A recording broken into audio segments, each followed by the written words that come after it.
If you saw yourself lying motionless in the middle of wreckage, would you think you were dead or still alive? I used to think I understood death, until I stood face to face with it, from outside my own body. I don't remember exactly when it all began. Just the sharp, violent sound that tore through the noonday sky. Then fire. Then the glass shattering. Then everything went dark. But not the kind of dark you see when closing your eyes. It was a broken kind of light, as if someone had just pulled the plug on the world I knew. When I opened my eyes, I was floating. Not in water. Not in the air.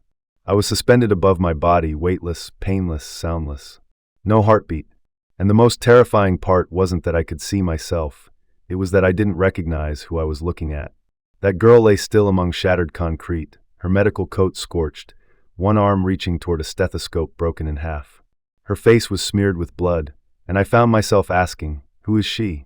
And where am I? I heard a voice not from outside, but from within. Soft as mist, cold as stone, it whispered a single sentence. Time is gone, but choice remains. I tried to scream, but no sound came out. I looked around and saw others. Still bodies. Shattered lives. A torn medical backpack. A bloodstained student ID. A textbook soaked in red. I realized I was hovering over the school courtyard where I used to run every morning, laugh under the midday sun, and collapse in exhaustion after long shifts. And now, it was an unmarked graveyard. Panic gripped me. I wanted to go back. I wanted to shout to the world that I was still here, that I wasn't ready, that I hadn't yet lived fully. But the world didn't hear. And just as I was beginning to fade, a warm light touched my back. Gentle, steady, yet it pulled me into another dimension. I didn't know whether I was rising or falling. All I knew was that everything I thought I understood about life, about death, about what's real, was shattering like pieces of an old mirror. And in the middle of that spiral, one question rang out, clear as a drumbeat in my chest. If you had the chance to return, would you live differently? I used to believe the scariest thing was death. But no, the scariest thing is meeting the souls who beg you to live the part of life they never got to finish. Before the world exploded on a bright June afternoon, I was just an ordinary person with an extraordinary calling. My name is Claire Whitmore, 22 years old, a final-year medical student in the Emergency and Trauma Department at BJ Medical College. I wasn't great at everything, but I knew one thing with absolute certainty: human life doesn't wait. So I didn't wait either. I ran. I worked night shifts. I learned to listen to the frantic rhythm of a failing heartbeat, the gasp of struggling breath, the silent panic in a patient's eyes when they realized they were teetering on the edge. I learned not to collapse when the first patient I ever tried to save didn't make it. I learned how to nod while their family wept. I learned how to keep standing, even when thousands of cracks splintered inside me, never fully patched. That morning was just like any other. I grabbed a protein bar, checked in with the night shift team, and then headed to the cafeteria. I remember standing in line with Alina, a first-year student who always called me Sister Claire when she asked about lab values and test results. Alina had this wide-eyed seriousness, like she truly believed that if you studied hard enough, everything would turn out okay. I used to believe that, too, until I learned the hard truth that some things can't be saved by knowledge alone. I remember I was laughing, telling Alina about the time I snapped a syringe needle during my very first night shift. Then came the explosion. The ground shook. Glass walls shattered, and a wave of searing white flame tore through the building like a formless tsunami. It all happened in less than the time it takes for a heart to beat. A flash of light, then nothing. I don't remember how far I was thrown. I just remember the sharp, freezing pain along my back, the chaotic pounding of my heart, and the acrid stench of burning plastic. I tried to move, but nothing responded. Someone might have been calling my name, or maybe I imagined it. I couldn't tell. But I knew one thing with absolute clarity. I no longer had control over my body. And for the first time in my life, I, Claire, the doctor, felt completely powerless. Inside me, a strange kind of fear began to rise. Not fear of dying, but fear not finishing what I was born to do. Fear of not holding my mother one last time. Of not calling my younger brother to say I'm sorry. Of not reminding the elderly patient on the third floor that I had updated her medication according to the new protocol. Fear that I had lived too fast to ever truly live. I felt a drop of water hit my cheek. I thought it was raining. But when I looked up, I didn't see the sky. I saw smoke. And when I looked down, I saw myself. Again, my body was lying there. Eyes closed. Lips turning blue. A thin stream of blood trickled from my forehead down past my ear. I was seeing myself from somewhere else, somewhere not part of the living, and I found myself wondering, am I dead? Or is this the moment I truly begin to live? But then, as I crossed into a place beyond life, I met them, the ones who had already died. And what they told me changed everything. I thought I was ready. Ready for it all, the heart to stop, the blood to cease, the light to fade. But nothing could have prepared me for what came next. I didn't open my eyes. I had no eyes to open. And yet, I saw. A total darkness surrounded me, formless, boundless. No hospital ceiling. No bed. No weeping machines. Just a thick, unmoving blackness, silent and endless, so deep it felt like I was being swallowed into memories that had never existed. I tried to call my name, but no sound came. There was no throat, no breath. But somehow I still knew I was still me. Only I no longer belonged to the world I once called real. When panic began to rise, something happened. A stream of light appeared, not bright, not blinding, but soft like mist, moving slowly, as if it were breathing. It didn't light up the space around me. It lit something inside me, as though someone were gently unlocking the deepest layers of memory I had long buried. And then I heard it. Not a human voice. A kind of sound not produced by any object, yet echoing like wind blowing through the soul. Do not be afraid. You are in between. In between what? Between where? I didn't know. But I could feel another kind of life, one that didn't depend on oxygen or heartbeats, beginning to surround me. Then the light extended, stretching out in front of me, revealing what felt like a gate, without hinges, without a handle, just a soft, shimmering boundary where darkness ended and something else began. I moved toward it, not with feet, not with a body, but with the very essence of my existence. And the moment I crossed that threshold, everything changed. No more darkness, no more emptiness. Before me opened a vast, formless space. A garden, a heaven, a spiritual realm. I had no name for it, but I saw stars drifting through the air, heard sounds that had color, and watched memories float like sparkling dust. Each step, or whatever you'd call it, brought me closer to something I couldn't describe. Not God, not a deity, but a being made of light. It had no form, yet it was. It said nothing, yet it made me feel everything deeper than language could ever express. I wasn't judged. I wasn't praised. I was simply shown that every act I had ever done, every person I had touched, every glance I had once exchanged, all of it left a trace. No trace was ever lost. And for the first time in my life, I understood that my existence, no matter how small it seemed, carried eternal weight in this realm. I had thought this place was the end, but it wasn't. It was only a threshold. And beyond that threshold, souls were waiting for me. They weren't waiting to say goodbye. They were waiting to ask me to bring them back in a way I had never imagined possible. Part 4: Live. The part of life we never got to finish. I don't know how long I drifted through that garden of light. There was no time, no gravity, only the sense that I was being guided, not by someone, but by the silent intentions of the souls around me. And then they appeared. Not with sound. Not with shock. As if they had always been there, simply waiting for me to notice. The first one I saw was Alina, the first-year student who used to laugh with me in the cafeteria. Her long black hair still floated gently as if caught in a breeze, but her eyes, those eyes, no longer held the innocence I remembered. They carried something deeper, something both painful and radiant, as if she had seen far more than any first-year medical student was ever meant to. "Sister Claire," she whispered, "I didn't get to graduate, but you can still save the ones I never got the chance to reach." I wanted to hold her. I wanted to cry. But here, tears didn't fall. They simply turned into light and spread outward. Then came another figure, a man in a white coat. His face was lined with age, but his eyes were sharp and full of life. I knew him instantly. Dr. Harold Monroe, the teacher I respected more than anyone. He had retired 3 years earlier after his battle with cancer, and I thought he had already passed from this world. But it turns out, he too had been on that ill-fated flight. He smiled at me, the same gentle smile that once silenced an entire lecture hall. "Claire," he said, "you once asked me what it means to be a real doctor. This is your answer, not the one who knows how to heal, but the one who's willing to sacrifice themselves so that one more soul might live one more day." I collapsed not with my body but with my heart. A little girl stepped forward.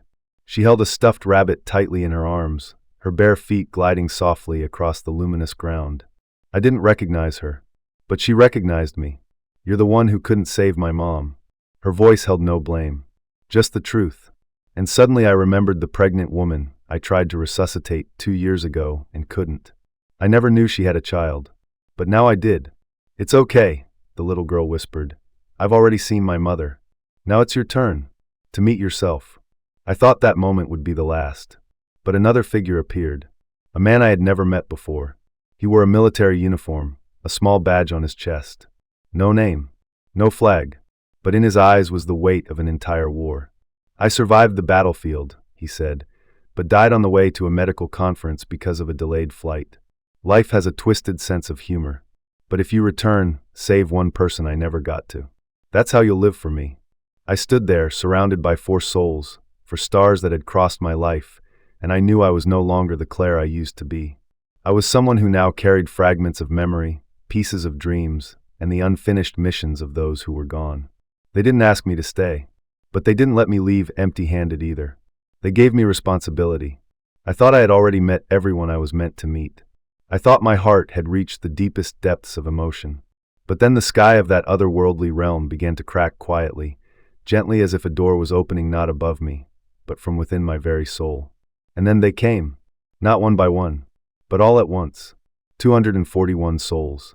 Men and women with names, with jobs, with children, with mothers, with unfinished breakfasts, with apologies left unsaid, with dreams left half-written. They stood in a great arc surrounding me, not saying a single word, yet each of them began to project into me images not with their eyes, but with their memories. I saw a 72-year-old woman carrying her husband's ashes home one last time. I saw a Kenyan graduate student preparing to deliver his first-ever doctoral presentation. I saw a 5-year-old girl clutching her Elsa doll, flying for the first time in her life. I saw a father holding a plane ticket to finally meet the child he'd never seen. I saw a woman pregnant with twins. I saw a newlywed couple still wearing their matching honeymoon t-shirts. I saw the things no news article ever mentions, the things no one imagines when they read the passenger list. They didn't cry. They didn't blame. They just looked at me with the eyes of those who already know everything and hoped I would understand. A man with a thick beard stepped forward. His voice was deep but gentle. "We don't need you to carry our sorrow," he said. "We just need you to live, but live in a way none of us ever had the chance to."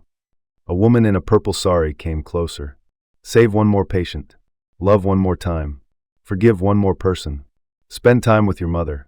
Finish the letter you left unwritten. That's all. That's enough." I stood frozen. I, Claire Whitmore, a resident doctor who once believed she could not bear another death, was now being entrusted with 241 unfinished lives. I couldn't say no. I didn't need to say yes, because my heart had already softened, and the only thing I wanted was to return, to live as a composite of all of them. One by one, the souls stepped forward and touched my shoulder. Each touch was light as a feather, yet carried the weight of a mountain. A small child kissed my forehead. An elderly man nodded solemnly. A young man placed his hand over my chest, right where my heart beats. I was no longer just me. I was them. I was their hope. I was their legacy. And once again, the being of light appeared. It said nothing, yet I heard clearly, "You may stay here in peace forever, or you may return with all of this weight and all of these gifts." I looked back at them. No one urged me, but their eyes, like flames in a midnight sky, told me what I already knew. I had to go back, not because I was special, but because I still could. I nodded, not with my head, but with my will. And in that instant, the world shattered like a sphere of light bursting open.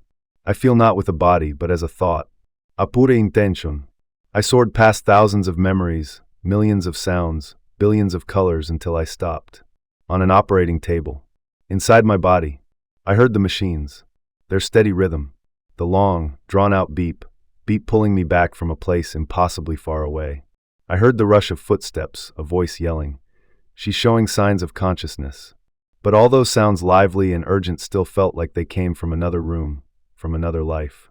And then a breath, not from anyone else, from me. I was breathing, but this time, not because my lungs were functioning, but because my soul had chosen to return.